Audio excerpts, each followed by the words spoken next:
বিসমিল্লাহির রহমানির রহিম। সম্মানিত অভিভাবক মণ্ডলী ও সুপ্রিয় শিক্ষার্থীবৃন্দ, আসসালামু আলাইকুম রহমতুল্লাহি ওয়া বারাকাতুহু। সরকারি পাতান মুসলিম মডেল উচ্চ বিদ্যালয়ের কর্তৃক অনলাইন ক্লাসে সকলকে স্বাগতম। আবারও সবাইকে শুভেচ্ছা এবং স্বাগতম জানিয়ে আমি আমার আজকের ক্লাস শুরু করছি। আজকের পাঠ পরিচালনায় আছি আমি মোহাম্মদ মাহবুব আলম, সিনিয়র সহকারী শিক্ষক গণিত, সরকারি পাতান মুসলিম মডেল উচ্চ বিদ্যালয়, মেহেন্দিগঞ্জ, বরিশাল। তোমাদের যাদের জন্য আমার আজকের এই পাঠ অষ্টম শ্রেণী, বিষয় গণিত, অধ্যায় 2.1। আজকের পাঠ শিরোনাম লাভ, ক্ষতি ও মুনাফা। প্রিয় শিক্ষার্থীবৃন্দ, আজকের পাঠ থেকে তোমরা যা শিখতে পারবে, তোমরা জানবে বিনিয়োগ কি, ক্রয় মূল্য বিক্রয় মূল্যের সাথে লাভ ও ক্ষতির সম্পর্ক ব্যাখ্যা করতে পারবে, লাভ ও ক্ষতি সংক্রান্ত গাণিতিক সমস্যার সমাধান করতে পারবে, সরল মুনাফার হার সম্পর্কিত সমস্যার সমাধান করতে পারবে। প্রিয় শিক্ষার্থীবৃন্দ, তোমরা স্লাইডে কিছু চিত্র দেখতে পাইতেছ। উপরের চিত্রে দেখো ব্যাংক এবং ব্যাংকের টাকা, কৃষক, তারপরে চিত্রে কৃষকের মুখে হাসি। তাহলে আমরা ছবিতে কি দেখতে পাচ্ছি? কৃষক কিষানি ব্যাংক থেকে ঋণ নিয়ে ভালো ফলন পেয়ে অত্যন্ত খুশি। পরে তাহলে আমরা এক্ষেত্রে ব্যাংক থেকে বলতে পারি কি যে ব্যাংক থেকে তাদের ঋণ নিয়ে লাভ হয়েছে না ক্ষতি হয়েছে? অবশ্যই যেহেতু তাদের মুখে হাসি, তাহলে কি হয়েছে? লাভ হয়েছে। কি হয়েছে? লাভ হয়েছে। পরের চিত্রে আমরা কিছু ছবি দেখি আবারও। দেখো এখানে দেখো পাশের এই চিত্রটায় কৃষকের মুখে হাত, অর্থাৎ বন্যায় তাদের ফসল ক্ষতিগ্রস্ত, অনেক দুর্যোগের ভিতরে তারা আছে। তাহলে এই ক্ষেত্রে বলা কি দেখতে পাই আমরা যে কৃষক ঋণ নিয়ে বন্যায় কী হয়েছে? ক্ষতিগ্রস্ত হয়েছে। তার ধানের ফলন প্রায় শেষ পর্যায়ে। এই পর্যায়ে যদি বন্যায় ক্ষতিগ্রস্ত হয়ে যায় তাহলে অবশ্যই তাদের ক্ষতি হয়। তাহলে কী হয় তাদের? তাহলে আমরা বলতে পারি কৃষক ঋণ নিয়ে বন্যায় কী হয়েছে? ক্ষতি হয়েছে। এর পরিস্থিতি দেখো তোমাদের এখানে কিছু টাকা আছে। এই টাকাকে যদি মূলধন ধরা হয় আর এই টাকা যদি ব্যাংকে গচ্ছিত রাখা হয়, অর্থাৎ এই টাকা যদি ব্যাংকে বিনিয়োগ করা হয়, তাহলে কি হয়? তাদের লাভ হয়। অর্থাৎ ব্যাংকে টাকা রাখলে মূল যে টাকা তার সাথে টাকা আরও যোগ হয়। তাহলে এই যোগ হওয়া টাকা সহ, মূল টাকা প্লাস যোগ হওয়া টাকা সহ যদি যোগ করি আমরা, এই টাকা থেকে মূল টাকা বাদ দিলে যে টাকা হয় সেটা হয় কি? মুনাফা। সেটা কি হয়? মুনাফা। তাহলে আমাদের আজকের পাঠ হবে লাভ, ক্ষতি ও মুনাফা। প্রিয় শিক্ষার্থীবৃন্দ, আমরা পাঠে চলে যাচ্ছি আবারও। আমরা দেখো কিছু এই লাভ, ক্ষতি এবং মুনাফা সংক্রান্ত কিছু সংজ্ঞা জেনে নেই। প্রথমে আমরা জানব বিনিয়োগ কী। বিনিয়োগ হলো যখন একজন ব্যবসায়ী তার দোকান ভাড়া, পরিবহন খরচ, অন্যান্য আনুষঙ্গিক খরচ পণ্যের ক্রয় মূল্যের সাথে যোগ করে প্রকৃত খরচ নির্ধারণ করেন। সেই প্রকৃত খরচটা হলো বিনিয়োগ। অর্থাৎ কেউ একটা দোকানঘর যদি ব্যবসা করে, সেখানে তার দোকান ভাড়া দিতে হয়, দোকানটা সাজাইতে হয়, তারপর টাকা বিনিয়োগ করতে হয়। প্রত্যেকটা ক্ষেত্রে টাকা বিনিয়োগ করে, এটা সম্পূর্ণ সবটা খরচ দিয়েছে কি? তার প্রকৃত খরচ। এই প্রকৃত খরচটা হলো বিনিয়োগ। আর ক্রয় মূল্য হলো কি? ওই বিনিয়োগকৃত যে টাকাটা, ওটাই তার ক্রয় মূল্য হিসাবে ধার্য করা হয়। আর বিক্রয় মূল্য, যে মূল্যে পণ্য বিক্রয় করা হয় তাকে বলে বিক্রয় মূল্য। আর লাভ, ক্রয় মূল্যের চেয়ে যদি বিক্রয় মূল্য বেশি হয়, এক্ষেত্রে হয় কি? যত টাকা বেশি পাওয়া যায় সেটা হলো লাভ। তাহলে আমরা সূত্রের সাহায্যে বলতে পারি কি? ও আর একটু কথা বলেনি, ক্ষতি। ক্ষতি হলো ক্রয় মূল্যের চেয়ে যদি বিক্রয় মূল্য কম হয়, সেক্ষেত্রে যে টাকা কম পাওয়া যায়, যত টাকা কম পাওয়া যায় তাকে বলে ক্ষতি। তাহলে গাণিতিকভাবে লাভ সমান কি? বিক্রয় মূল্য বিয়োগ ক্রয় মূল্য, আর ক্ষতি হলো ক্রয় মূল্য বিয়োগ বিক্রয় মূল্য। তাহলে আমরা লাভ, ক্ষতি, ক্রয় মূল্য, বিক্রয় মূল্য জানলাম। প্রিয় শিক্ষার্থীবৃন্দ, তোমরা স্লাইডে আরেকটি চিত্র দেখতে পাইতেছো। এটা একটা খুচরা দোকানের চিত্র। আমরা এই খুচরা দোকানের চিত্রের পরিপ্রেক্ষিতে আমরা একটা অঙ্ক করব। দেখো অঙ্কটা আমরা আগে পড়ে নেই। একটি পণ্যদ্রব্য বিক্রয় করে পাইকারি বিক্রেতা 20% এবং খুচরা বিক্রেতার 20% লাভ হয়। যদি দ্রব্যটির খুচরা মূল্য 576 টাকা হয়, তবে পাইকারি বিক্রেতার ক্রয় মূল্য কত? আমাদের এখানে দ্রব্যটির খুচরা মূল্য দেওয়া আছে, তাই খুচরা মূল্য যেহেতু দেওয়া আছে, এটা দিয়ে আমাদের অঙ্ক করতে হবে।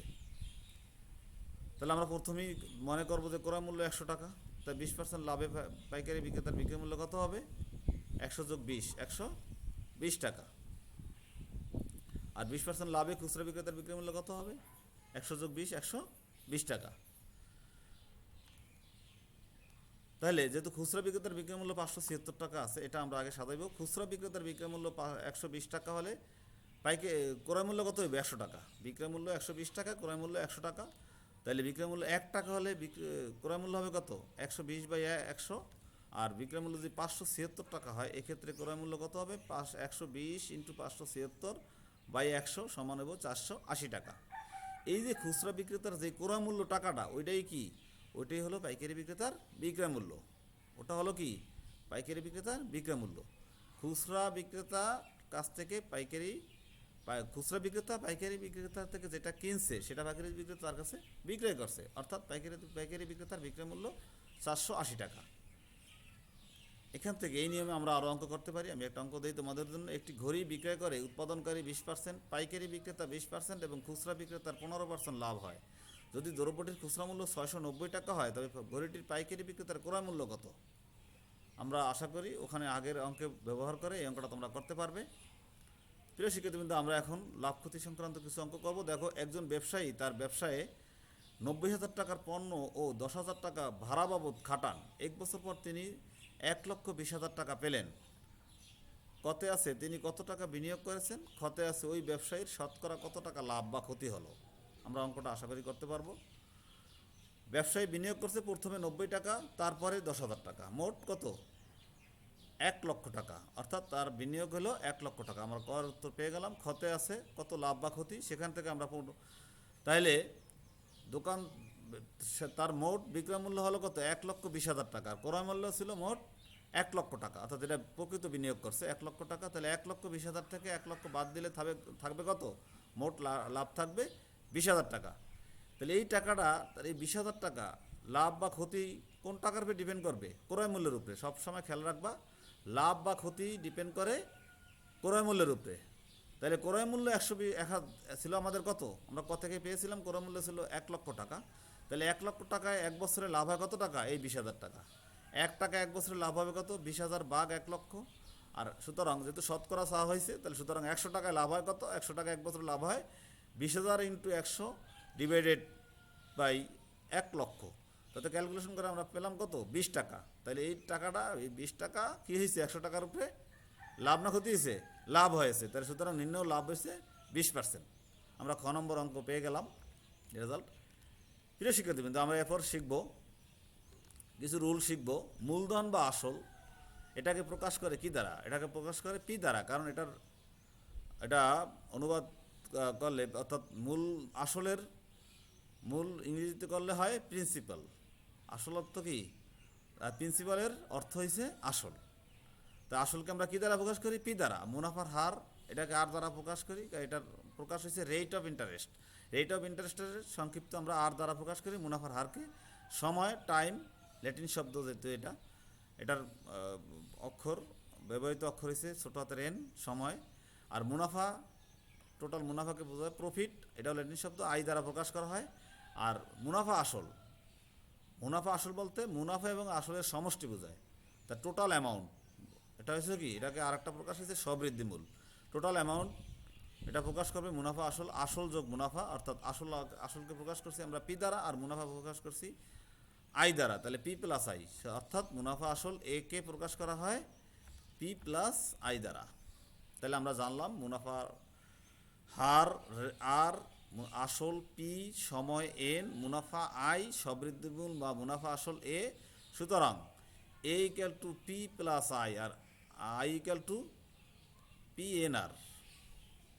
আমরা এখন এই সূত্রের সাহায্যে কিছু অঙ্ক করব। বার্ষিক মুনাফা শতকরা 10 টাকা কমে 8 টাকা হলে 3,000 টাকার 3 বছরের মুনাফা কত কম হবে? এটা তোমাদের মূল বইয়ের 5 নম্বর অঙ্কটা দেখো, 2.1-এর।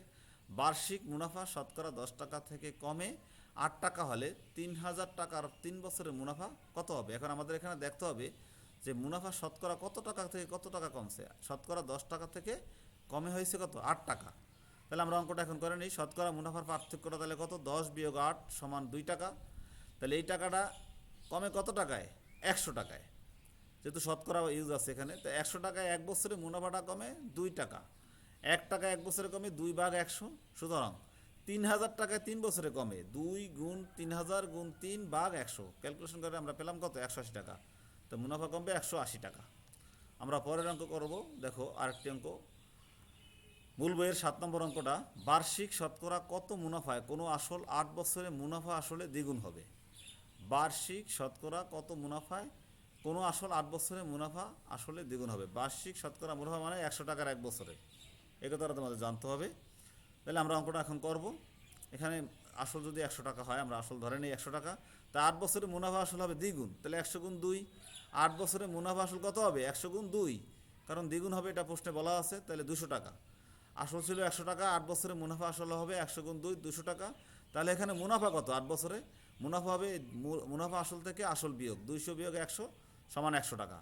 এখন দেখো এখানে আসল হইল পি ইকুয়াল টু 100 টাকা, মুনাফা আই ইকুয়াল টু 100, সেখানে মুনাফা আই ইকুয়াল টু 100 টাকা, আর সময় এন ইকুয়াল টু 8 বছর। তাহলে আমরা এখান থেকে মুনাফার হার বের করব। আমরা জানি মুনাফা I equal to P R N, সেখান থেকে আর এর মান নেব। আর সমান হবে কি? আই, যেহেতু I equal to P R N, তাইলে আমাদের আই হবে কি? পি আর বাই কি? I by P N. R এর মান হবে কি? I by P N. যেহেতু মুনাফার হার, সেটা 100 দিয়ে গুণ দিতে হবে। তাহলে আই কত? মুনাফা কত? 100। আমরা মান বসাই দিই, আইয়ের জায়গায় 100, পির জায়গায় 100 ইন্টু আইনের জায়গায় 8। তাহলে 100/100 ইন্টু 8, এই টোটাল সংখ্যাটাকে আমরা কত দ্বারা গুণ করবো? যেহেতু পার্সেন্টেজে বের করবো, সুতরাং এটাকে পূরণ দেবো 100 দ্বারা। তাহলে আমরা ক্যালকুলেশন করে কত পেলাম? 25/2, এটাকে ভাঙ্গালে পাওয়া যায় 12.5%। তাহলে মুনাফার এখানে শতকরা বার্ষিক মুনাফা কত হবে? 12 সমস্ত দিয়ে রাখ বা 12.5%। তাহলে আমরা এই অঙ্কটার রেজাল্ট পেয়ে গেলাম 12.5% মুনাফার হার। প্রিয় শিক্ষার্থীবৃন্দ, আমরা আরেকটা অঙ্ক করবো। দেখো 6,500 টাকা যে হার মুনাফায় 4 বছরে মুনাফা আসলে 8,840 টাকা হয়, ওই একই হার মুনাফায় কত টাকা 4 বছরে মুনাফা আসলে 10,200 টাকা হবে? কত টাকা মানে এখানে আসল আমাদের বের করতে হবে। এখানে দেখো 6,500 টাকা যে হার মুনাফা, এটাও কিন্তু একটা আসল, এখানে একটা আসল। আর 4 বছরে মুনাফা আসল, এই মুনাফা আসলে 8,840 টাকা, এটা প্রথম ক্ষেত্রে মুনাফা আসল। যেহেতু আরেকটা মুনাফা আসল আছে, 4 বছরে মুনাফা আসলে 10,200 টাকা, তা প্রথম ক্ষেত্রে মুনাফা আসল হচ্ছে 8,840 টাকা, আর প্রথম ক্ষেত্রে আসল কত? 6,500 টাকা। আমরা পিকে প্রকাশ করি 6,500, এন সময় 4 বছর, এন ইকুয়াল টু 4 বছর, আর মুনাফা আই ইকুয়াল টু কত হবে আমাদের? এই মোট মুনাফা আসল থেকে 6,500 বিয়োগ দেবো, অর্থাৎ 8,840 থেকে 6,500 বিয়োগ দিলে মুনাফা পাবো আই ইকুয়াল টু 2340 টাকা। আর এখান থেকে মুনাফার হার আমরা বের করব। মুনাফার হার আমরা আরও আগেও বের করেছিলাম আগের অঙ্কটায়। এখানে মুনাফার হার আর ইকুয়াল টু হবে I by P N into 100/100%, যেহেতু হার নির্ণয় করবো শতকরা, সেখানে আমরা মান বসাই দিলাম। আইয়ের জায়গায় 2340, পির জায়গায় 6,500, আর এনের জায়গায় 4 ইন্টু 100%। তাহলে হয় আমাদের কত? ক্যালকুলেশন করলে 9%। তাহলে আমরা এখানে মুনাফার হার পেলাম 9%। আবার দ্বিতীয় ক্ষেত্রে সময় দেখো, এই 4 বছরে মুনাফা আসলে 10,200 টাকা দেওয়া আছে, তা সেখানে এন ইকুয়াল টু 4 বছর, মুনাফার হার আর ইকুয়াল টু আমাদের আমরা একটু আগে বের করলাম 9%, অর্থাৎ 9/100। আর মুনাফা আসলে এ ইকুয়াল টু কত? 10,200। তাহলে পি কত? P what? তো এই ক্ষেত্রে আমরা সেই মুনাফা আসলে সূত্র দিয়ে করবো। মুনাফা আসল A equal to P plus I. তো এখানে খেয়াল করো, তো আমাদের মুনাফা আসল দেওয়া আছে 10,200 টাকা দ্বিতীয় ক্ষেত্রে, আর পি প্লাস আমরা যেহেতু এই ক্ষেত্রে আমরা পি বের করবো, তো পির মান আমরা এখানে বসাতে পারবো না, পির মান আমরা পাবো এখানে পি প্লাস পি ইন্টু আর এর মান 9/100 আর এন এর মান 4, তাই পি ইন্টু 9/100 ইন্টু 4। তাহলে এখানে ক্যালকুলেশন করলে কত পেলাম? 36p। তাহলে পি প্লাস 36p/100 সমান 10,200। এখানে যদি আমরা লসাগু করি অঙ্কটার, দেখো এই এখানে পিন নিচে মনে মনে 1 আছে, 1 আর 100 লসাগু কত? 100। তো 100 দিয়ে পিরে গুণ দিলে হয় 100p, প্লাস এখানে 100 মিলে যায় 36p। তাহলে 100p আর 36p মিলে হয় 136p/100 সমান হবে 10,200। তাহলে আমরা যদি বজ্রগুণন করি, তাহলে 136p সমান 10,200 ইন্টু 100, আর পি সমান 10,200 পূরণ 100/136। তাহলে পি সমান কত হলো? 7,500 টাকা। আমরা ক্যালকুলেশন করে কত পেলাম? 7,500 টাকা। তাহলে আমরা এখানে চাওয়া হয়েছে ওই একই হার মুনাফায় কত টাকা, অর্থাৎ আসল কত? আসল হলো পি ইকুয়াল টু 7,500 টাকা। তাহলে এই অঙ্কের রেজাল্ট হলো কত? 7,500 টাকা। এভাবে আমরা অন্য অঙ্ক করতে পারবো। আমরা আর একটা গুরুত্বপূর্ণ অঙ্ক করব।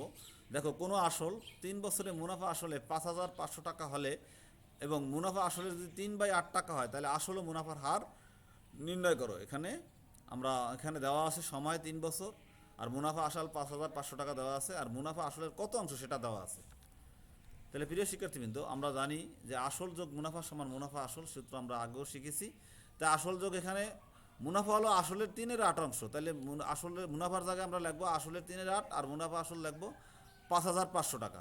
তাহলে এখান থেকে যদি আমরা এই আসল কমান নিই, এখানেও আসল আছে, এখানেও আসল আছে, আসল কমান নিলে থাকে কত? আসল কমান নিলে এখানে থাকে 1 যোগ 3/8, 3/8, আর এখানে থাকে মুনাফা আসল 5,500। তাহলে এখানে আমরা যদি লসাগু করি, এখানে যোগ করি 1 যোগ 3/8, তাহলে সেখান থেকে আমরা পাবো 11/8 ইন্টু আসল সমান 5,500। তাহলে আসল সমান আমরা এখানে বজ্রগুণন করলে 5,500 সাথে আসবে ইন্টু 8, আর নিচে যাবে 11। তাহলে আসল সমান হবে কত? 4,000 টাকা। আর মুনাফা হবে কত? মুনাফা আসল থেকে আসল বিয়োগ দেবো, অর্থাৎ 5,500 ছিল আমাদের মুনাফা আসল, সেখান থেকে আসল বিয়োগ দেবো 4,000। তাহলে থাকবে কত? 1,500 টাকা। এটা কি? মুনাফা। তাহলে আমাদের মুনাফা হলো 1,500, আসল হলো 4,000, মুনাফা আসল হলো কত? 5,500। তাহলে আমরা এখন লিখতে পারবো যে 4,000 টাকা 3 বছরের মুনাফা 1,500 টাকা। সুতরাং 1 টাকার 1 বছরের মুনাফা হবে 1500/4,000 ইন্টু 3। তাহলে 100 টাকার 1 বছরের মুনাফা হবে 1500 ইন্টু 100/4,000 ইন্টু 3। ক্যালকুলেশন করলে আমরা পাবো 12.50, অর্থাৎ মুনাফার হার কত হবে? 12.5 টাকা, অর্থাৎ 12.50 টাকা। তাহলে আমাদের আসল হলো, আমরা আসল আগেই পেয়েছিলাম, আসল হলো 4,000 টাকা আর মুনাফার হার হলো 12.5%। তাহলে এই অঙ্কটার রেজাল্ট আমরা পেয়ে গেলাম। প্রিয় শিক্ষার্থীবৃন্দ, আমরা এখন তোমাদের জন্য লাভ ক্ষতির অঙ্কর প্রেক্ষিতে কিছু অঙ্ক দেব। দেখো,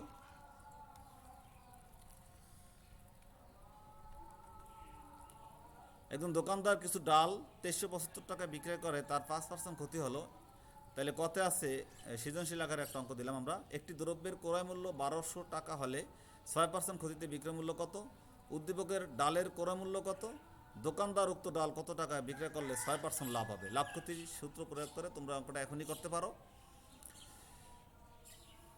আবারও দেখাই, দেখো 2375 টাকায় বিক্রয় করলে তার 5% ক্ষতি হলো। একটি দ্রব্যের ক্রয় মূল্য 1,200 টাকা হলে তার 6% ক্ষতিতে তার বিক্রয় মূল্য কত?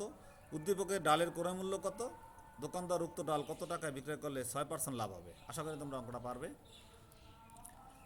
দেখো, আমরা অঙ্কটা করি নেই, এখন আমরা করব। এই অঙ্কটা আশা করি, যেহেতু আমাদের সময়ের জন্য অঙ্কটা আসলে আজকে করা হলো না, তোমরা অঙ্কটা করে নেবে। আমরা এখন মূল্যায়নে চলে যাব। মূল্যায়ন কি আমাদের? দেখো, আমরা যে এতক্ষণ লাভ ক্ষতি এবং মুনাফা সংক্রান্ত অঙ্ক করেছিলাম, সূত্র দেখাইছি, সেখান থেকে তোমরা বলতে পারবে যে বিনিয়োগ কি। লাভ ও ক্ষতির সূত্র দুটা লেখো।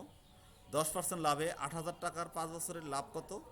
আর 20,000 টাকার একটি গরু যদি 18,000 টাকায় বিক্রয় করা হয়, তাহলে তার শতকরা কত লাভ, কত ক্ষতি হবে? আর এখান থেকে মুনাফা কাকে বলে অবশ্যই জানবে। মুনাফার হার 7% বলতে কী বোঝো? এগুলো তোমরা মূল্যায়ন করবে, আশা করি তোমরা পারবে। প্রিয় শিক্ষার্থীবৃন্দ, এখন তোমাদের জন্য আমি কিছু বাড়ির কাজ দেব। একজন দোকানদার 30 টাকায় 10টি দরে ও 15টি দরে সমান সংখ্যক কলা ক্রয় করে সবগুলো কলা 30 টাকায় 12টি দরে বিক্রয় করলো। পাঁচহারি কলার গড় ক্রয় মূল্য কত? দোকানদারের শতকরা কত লাভ বা ক্ষতি হবে? যদি প্রতি কলার গড় মূল্য 2 টাকা 50 পয়সা হয়, তবে শতকরা কত লাভ বা ক্ষতি হবে? এটা দিলাম লাভ ক্ষতি থেকে। আর মুনাফা থেকে দিলাম বার্ষিক মুনাফা শতকরা 10 টাকা থেকে কমে 8 টাকা হলে 3,000 টাকা 3 বছরের মুনাফা কত কম হবে? এটা করতে পারবে, কারণ এরকম অঙ্ক আমরা করাইছি, তারপরও তোমাদের জন্য আবারও দেওয়া হলো। প্রিয় শিক্ষার্থীবৃন্দ, আমরা কিন্তু একটা বৈশ্বিক করোনা মহামারীর ভিতর দিয়ে যাচ্ছি। এই অবস্থায় তোমাদের স্কুল বন্ধ আছে, কিন্তু অনলাইন ক্লাস কার্যক্রম পুরোদমে চলছে। আশা করি ক্লাসগুলো করবে, আর বাড়িতে থেকে তোমরা স্বাস্থ্যবিধি মেনে চলবে। বারে বারে হাত ধুতে করবে। আমি এই জন্য হাত ধোয়ার ছবি তোমাদেরকে দিলাম। বারে বারে কিন্তু বাইরে থেকে এসেই হাত ধৌত করতে হবে। আর একেবারে কাজ ছাড়া কেউ বাইরে যাবে না। স্বাস্থ্যবিধি অবশ্যই সবাই মেনে চলবে। আর ক্লাসগুলো বেশি করে করবে, অনুশীলন বেশি করবে, যেহেতু গণিত হলো অনুশীলনের বিষয়। আর তোমাদের সকলের সুস্বাস্থ্য ও সাফল্য কামনা করে আজকের মতো এখানে বিদায় নিলাম। আল্লাহ হাফেজ।